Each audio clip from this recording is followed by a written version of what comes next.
মিত্ৰতাৰে নিৰ্বাচনত আমি অংশগ্ৰহণ কৰিব লাগে। ভোট বিভাজন ৰোধ কৰিবৰ কাৰণে, অসমৰ মাটিৰ পৰা বিজেপিক উৎখাত কৰিবৰ কাৰণে আমাৰ হাতত থকা একমাত্ৰ বিকল্পটো হ'ল ইউনিটি বা একতা। কাৰণ ভোট বিভাজন হোৱাৰ ফলত হাৰিয়ানাত নিৰ্বাচন হাৰিছে বিৰোধী। ভোট বিভাজন হোৱাৰ ফলত দিল্লী, মধ্যপ্ৰদেশ, মহাৰাষ্ট্ৰ এইবোৰত বিৰূপ ৰিজাল্ট ফলাফল বিৰোধীয়ে পাইছে, নেতিবাচক মানে নেগেটিভ ৰিজাল্ট পাইছে। গতিকে অসমত ভোট বিভাজন যাতে 1% নহয় বা দশমিকতো নহয়, তাৰ কাৰণে মানে মিনিমাইজ কৰিবৰ কাৰণে, কমাবৰ কাৰণে আমাৰ শক্তিশালী পৰিকল্পনা ৰণকৌশল থকাটো দৰকাৰ। সেইকাৰণে ইউনিটিটো আটাইতকৈ বেছি আমি গুৰুত্ব দি আহিছোঁ আৰু সেই ক্ষেত্ৰত আমি সদায় এটা যোগাত্মক অনুভৱ আমি সদায় কৰি আহিছোঁ। আমি অপজিশ্যনটো ইউনাইটেডলি ফাইট কৰিম, সেইটো কথা ইতিমধ্যে কৈছোঁ যে বিৰোধীয়ে আমি একেলগে ঐক্যবদ্ধভাৱে আগবাঢ়িম। আৰু এই ইউনিটিত আমাৰ all party hills leaders conference আছে, তেওঁলোক ইয়াৰ আঞ্চলিক দল হিচাপে মূল দল। কংগ্ৰেছৰো তেওঁলোকৰ ইয়াত নিশ্চয় প্ৰাৰ্থীক তেওঁলোকে দিবলৈ চিন্তা চৰ্চা কৰিব। গতিকে আমি সমিল মিলেৰে, আমি আণ্ডাৰষ্টেণ্ডিঙৰ মাজত য'ত যাৰ ষ্ট্ৰেংথ বুজা পৰাৰে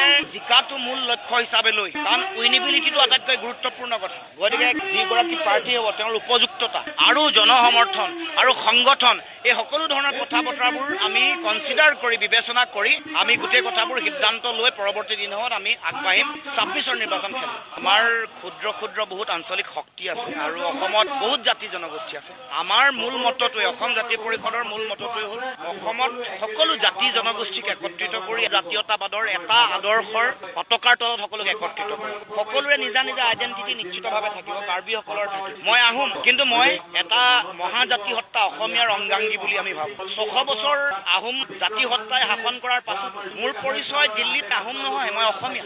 সেই যিটো আদৰ্শ, কাৰ্বিসকলৰ নিজা আইডেণ্টিটি থাকিব, ডিমাচাসকলৰো থাকিব, বড়োসকলৰো থাকিব, মিচিং, ৰাভা, তিৱা সকলোৰে থাকিব, কলিতাসকলৰ থাকিব, ব্ৰাহ্মণসকলৰ থাকিব। কিন্তু আমি এটা মহাজাতি সত্তা, যিটো জাতি সত্তাৰ আৰম্ভণি ইয়াত পবিত্ৰ অসম ভূমিত আৰম্ভ কৰিছিলে কাৰ্বিসকলে। কাৰ্বিসকল প্ৰথম অসমীয়া ভূমিপুত্ৰ, যিসকলে অসমৰ কলম্বাছ বুলি কয়, তেওঁলোকে অসমখনত আৰম্ভণিটো কৰিছিলে। তাৰ পিছতহে পূৰ্ণতা হয়তো মহাৰাজ নৰনাৰায়ণ বৰা, আহোম স্বৰ্গদেউসকলে আৰম্ভ কৰা জাতি গঠন প্ৰক্ৰিয়াৰ মাজত হৈছে। তাত নগাসকলকো সেই সময়ত আঁকোৱালি লৈছিলে, তাত মণিপুৰীসকলৰ লগতো সম্পৰ্ক হৈছিলে, তাত অৰুণাচলী মানুহৰ লগতো, যিসকলক দফলা বুলি কোৱা হয়, মিকিৰ, অকা, এইসকলৰ লগতো আমাৰ জাতি গঠন প্ৰক্ৰিয়া এটা গঢ় লৈ উঠিছে। এতিয়া তেওঁলোক ভৌগোলিকভাৱে বা তেওঁলোকে ৰাজনৈতিকভাৱে আমাৰ লগত নাই, কিন্তু অসমত থকা যিসকল জাতি জনগোষ্ঠী আছে সকলোকে একত্ৰিত কৰিবৰ কাৰণে প্ৰথম দিনৰ পৰাই অসম জাতীয় পৰিষদে কাম কাজ কৰি আহিছে। আৰু সেইকাৰণে অধিকাৰ সম্পৰ্কীয় যেতিয়া প্ৰশ্ন আহে, অধিকাৰ অসমৰ মাটিতে থাকি সকলোৱে নিজে বিচৰা ধৰণে সাংবিধানিক প্ৰদত্ত অধিকাৰ প্ৰত্যেকেই গ্ৰহণ কৰক। প্ৰতিগৰাকী নাগৰিক অসমৰ খিলঞ্জীয়া থলগিৰি ভূমিপুত্ৰ